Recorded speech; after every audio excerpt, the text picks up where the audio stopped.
Welcome to the Locked Room. Stories from the golden age of mystery and crime detection fiction. I'm Mardell reading A Thing That Glistened by Frank R. Stockton. In the fall of 1888, the steamship Sundra from Southampton was running along the southern coast of Long Island, not many hours from port, when she was passed by one of the great British liners outward bound. The tide was high, and the course of both vessels was nearer the coast than is usual, that of the Sundra being in sight of the other. As the two steamers passed each other, there was a great waving of hats and handkerchiefs. Suddenly there was a scream from the Sunda. It came from Signora Rochita, the prima donna of an opera troupe which was coming to America in that ship. "I have lost my bracelet," she cried in Italian, and then turning to the passengers, she repeated the cry in very good English. The situation was instantly comprehended by everyone. It was late in the afternoon. The captain had given a grand dinner to the passengers, at which the prima donna had appeared in all her glories of ornamentation, and the greatest of these glories, a magnificent diamond bracelet, was gone from the arm with which she had been enthusiastically waving her lace handkerchief. The second officer, who was standing near, dashed into the captain's office and quickly reappeared with a chart and instruments, and made rapid calculation of the position of the vessel at the time of the accident, making an allowance for the few minutes that passed since the first cry of the Signora. After a consultation with the captain and recalculations of the distance from land and some other points, he announced to the weeping Signora that her bracelet lay under a little black spot he had made on the chart, and that if she chose to send a diver for it she might get it, for the depth of water in that place was not very great. By profession, I am a diver, and the next day I was engaged to search for the diamond bracelet of Signora Rochita. I had a copy of the chart, and having hired a small schooner with several men who had been my assistants before, and taking with me all the necessary accoutrements and appliances, I set out for the spot indicated, and by afternoon we were anchored, we believed, at or very near it. I lost no time in descending.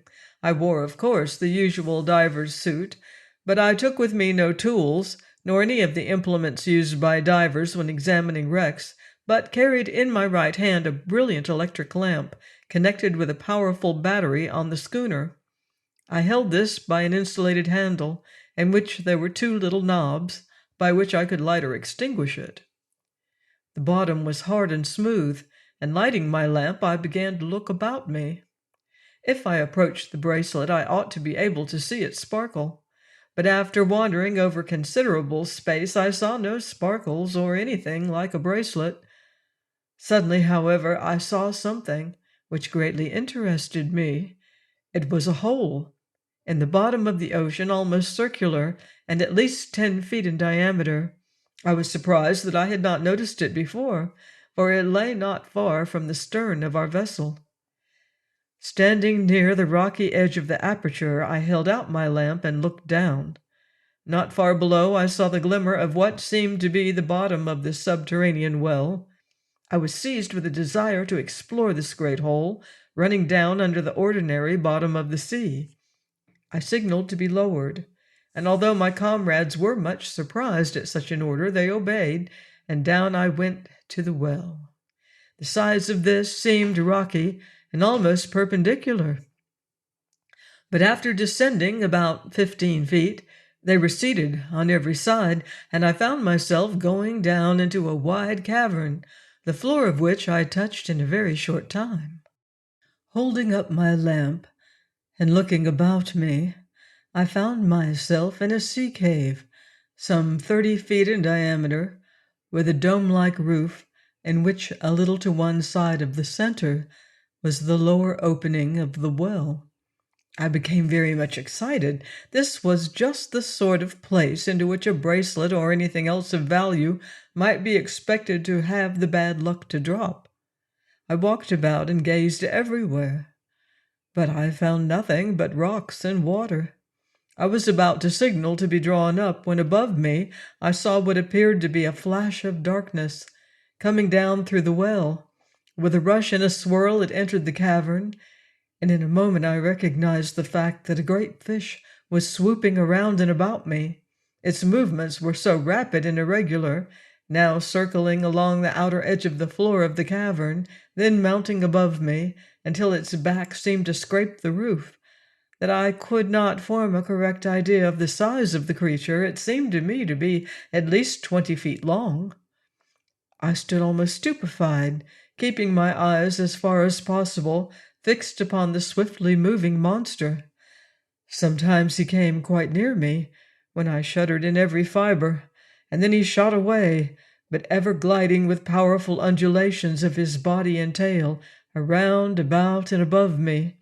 I did not dare to signal to be drawn up, for fear that the terrible creature would enter the well-hole with me.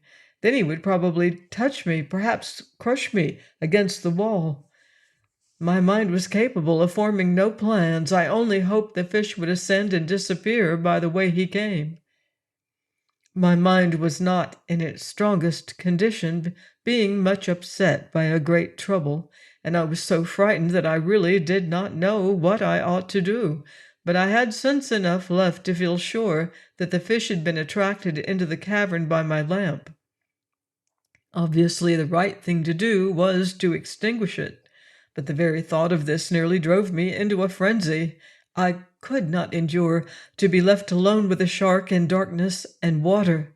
It was an insane idea, but I felt that whatever happened, I must keep my eyes upon him. Now the great fish began to swoop nearer and nearer to me.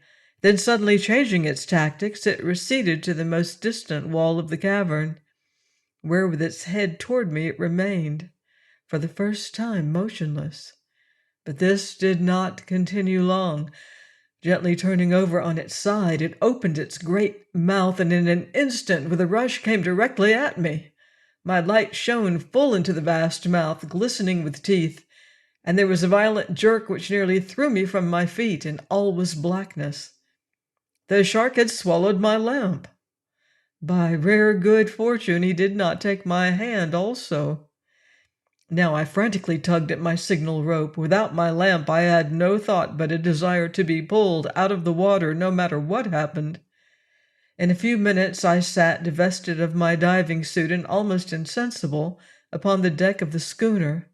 As soon as I was able to talk, I told my astonished comrades what had happened, and while we were discussing this strange occurrence, one of them, looking over the side, saw, slowly rising to the surface, the body of a dead shark. "By George," he cried, "here's the beast! He's been killed by the current from the battery." We all crowded to the rail and looked down upon the monster. He was about 10 feet long, and it was plain that he had died from making himself the connection between the poles of the battery. "Well," said the captain pleasantly, "I suppose you're not going down again?" "Not I replied. "I give up this job." Then suddenly I cried, "Come, boys, all of you, make fast to that shark. Get him on board. I want him." Some of the men laughed, but my manner was so earnest that in a moment they all set about to help me. A small boat was lowered. Lines were made fast to the dead fish with block and tackle, and we hauled him on deck. I then got a butcher's knife from the cabin and began to cut him open. "Look here, Tom," exclaimed the captain, "that's nonsense. Your lamp's all smashed to pieces, and if you get it out, it will never be any good to you." "I don't care for the lamp," I answered, working away energetically, "but an idea has struck me. It's plain that this creature has a fancy for shining things. If he swallowed a lamp, there's no reason why he should not have swallowed anything else that glittered." "Oh!" cried the captain. "You think he swallowed the bracelet, do you?" And instantly everybody crowded more closely about me. I got out the lamp. Its wires were severed as smoothly as if they had been cut by shears. Then I worked on. Suddenly there was a cry from every man. Something glimmered in the dark interior of the fish. I grasped it and drew it out. It was not a bracelet, but a pint bottle, which glimmered like a glowworm. With the bottle in my hand, I sat upon the deck and gazed at it. I shook it. It shone brighter. A bit of oiled silk was tied tightly over the cork, and it was plain to see that it was partly filled with a light-colored oil, into which a bit of phosphorus had been dropped, which, on being agitated, filled the bottle with a dim light. But there was something more in the bottle than phosphorus and oil. I could see a tin tube corked at each end, and the exposed parts of the cork spreading enough to prevent the tin from striking the glass. We all knew that this was one of those bottles containing a communication of some sort, which are often thrown into the sea and float about until they are picked up. The addition of the oil and phosphorus was intended to make it visible by night as well as by day, and this was plainly the reason why it had been swallowed by a light-loving shark. I poured out the oil and extracted the tube. Wiping it carefully, I drew out the corks, and then the little tin cylinder.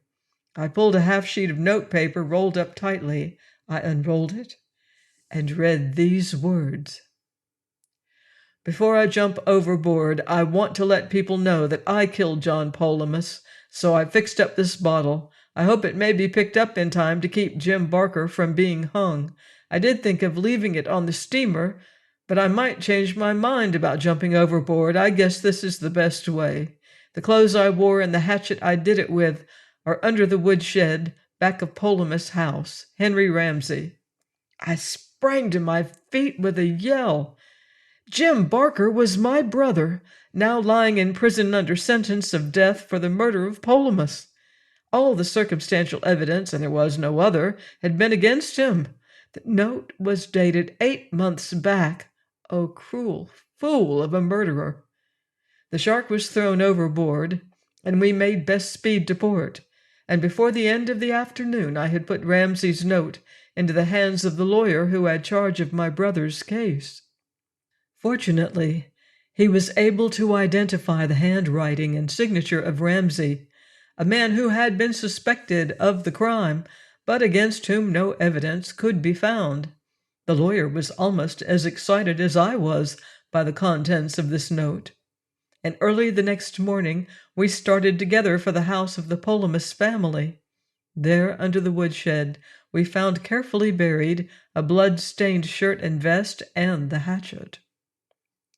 My impulse was to fly to my brother, but this my lawyer forbade. He would take charge of the affair, and no false hopes must be excited, but he confidently assured me that my brother was as good as free. Returning to the city, I thought I might as well make my report to Signora Rochita. The lady was at home and saw me. She showed the most intense interest in what I told her and insisted upon every detail of my experiences. As I spoke of the shark and the subterranean cave, she nearly fainted from excitement. Her maid had to bring her smelling salts. When I had finished, she looked at me steadily for a moment and then said, "I have something to tell you, but I hardly know how to say it. I never lost my bracelet. I intended to wear it at the captain's dinner, but when I went to put it on, I found the clasp was broken, and as I was late, I hurried to the table without the bracelet and thought no more of it, until when we are all waving and cheering, I glanced at my wrist and found it was not there. Then, utterly forgetting that I had not put it on, I thought it had gone into the sea. It was only this morning that, opening what I supposed was the empty box, I saw it. Here it is." I never saw such gorgeous jewels. "Madame," said I am glad you thought you lost it, for I have gained something better than all these." "You are a good man," said she, and then she paid me liberally for my services. When this business had been finished, she asked, "Are you married?" I answered that I was not. "Is there anyone you intend to marry?" "Yes," said I. "What is her name?" she asked. "Sarah Jane McElroy." "Wait a minute," said she, and she retired into another room. Presently she returned and handed me a little box. "Give this to your lady love," said she. "When she looks at it, she will never forget that you are a brave man." When Sarah Jane opened the box, there was a little pin with a diamond head, and she gave a scream of delight. But I saw no reason for jumping or crying out, for after having seen the Signora's bracelet, this stone seemed like a pea in a bushel of potatoes. "I don't need anything," she said, "to remind me that you are a brave man. I'm going to buy furniture with it." I laughed and remarked that every little helps. When I sit with my wife by my side, before the fire in our comfortable home, and consider that the parlor carpet, and the furniture and the pictures, and the hall and stair carpet, and all the dining room furniture, with the china and the glass and the linen, and all the kitchen utensils, and 2 bedroom suits on the second story, both hardwood, and all the furniture and fittings of a very pleasant room for a single man, the 3rd story front, were bought with the pin that the Signora gave to Sarah Jane, I am filled with profound respect for things that glitter. And when I look on the other side of the fire and see Jim smoking his pipe, just as happy as anybody, then I say to myself that if there are people who think that this story is too much out of the common, well, I wish they would step in here and talk to Jim about it. There is a fire in his eyes when he tells you how glad he is that it was the shark instead of him. That is very convincing. Join me next time for another astonishing case from the annals of crime, here on The Locked Room. In the meantime, beware of footsteps in the dark.